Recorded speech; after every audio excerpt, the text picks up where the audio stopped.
$1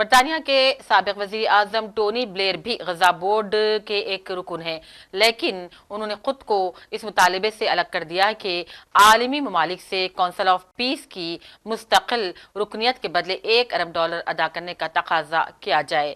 Tony Blair کو امریکی صدر ٹرمپ کی سربراہی میں قائم مذکورہ کونسل کی انتظامی باڈی میں شامل کیا گیا ہے۔ ٹونی بلیئر نے فیس کے اس مطالبے کی حمایت سے انکار کر دیا، جو نئی تشکیل پانے والی کونسل کے مجوزہ منشور کا حصہ ہے، اور یہ اس بات کا اشارہ ہے کہ کونسل آف پیس کی تفصیلات پر ٹرمپ کے منصوبے کے حوالے سے امریکہ کے اتحادیوں اور شراکت داروں کی جانب سے مخالفت پائی جاتی ہے۔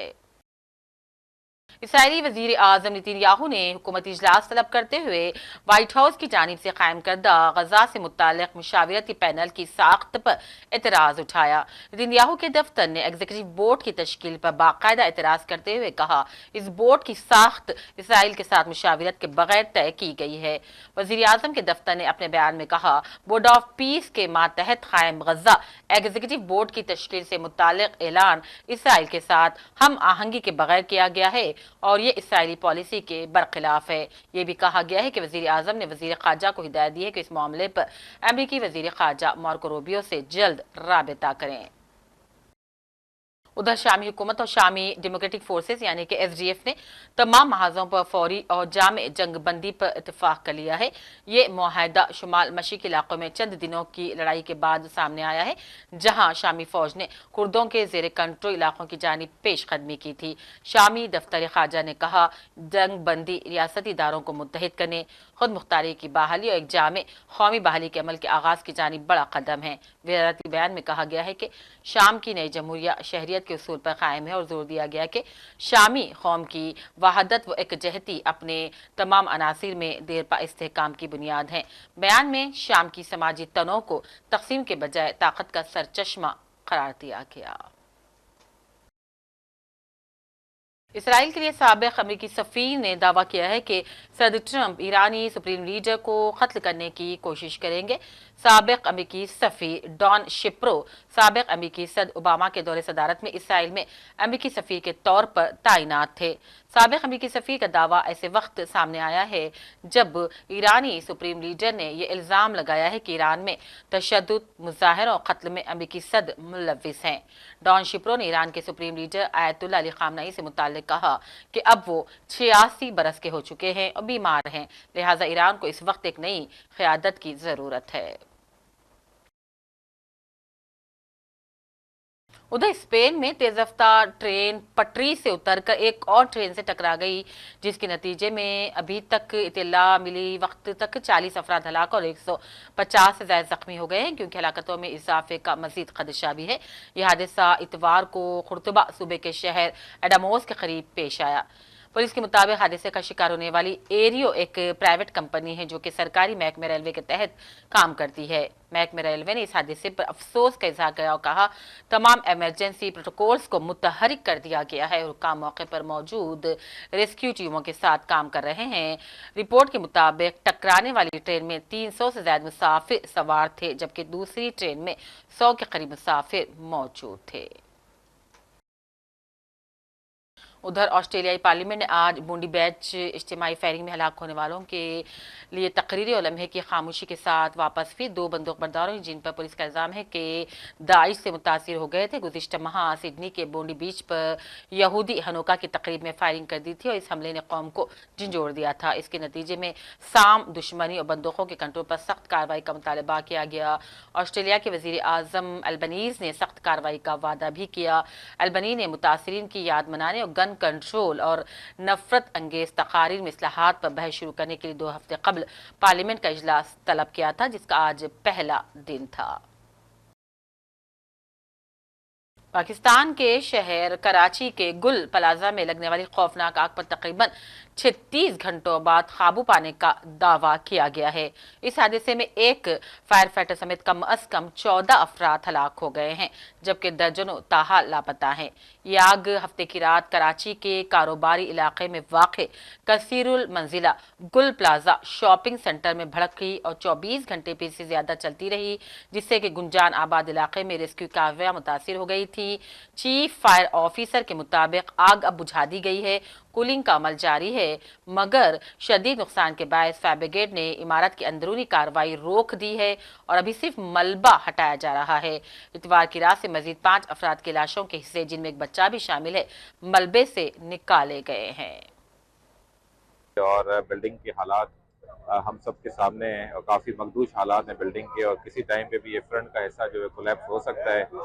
تقریباً کوئی 6 کے قریب کیجولٹیز رپورٹ ہو چکی ہیں، جس میں ایک فائر فائٹر بھی شہید ہوا ہے ہمارا، اور اس کے ساتھ ساتھ تقریباً کل 20 کے قریب لوگ تھے جن کو یہاں سے شفٹ کیا گیا تھا انجرڈ، اور اس میں 14 لوگ ایسے جو ہے انڈر ٹریٹمنٹ ہیں ڈفرینٹ اسپتالوں میں۔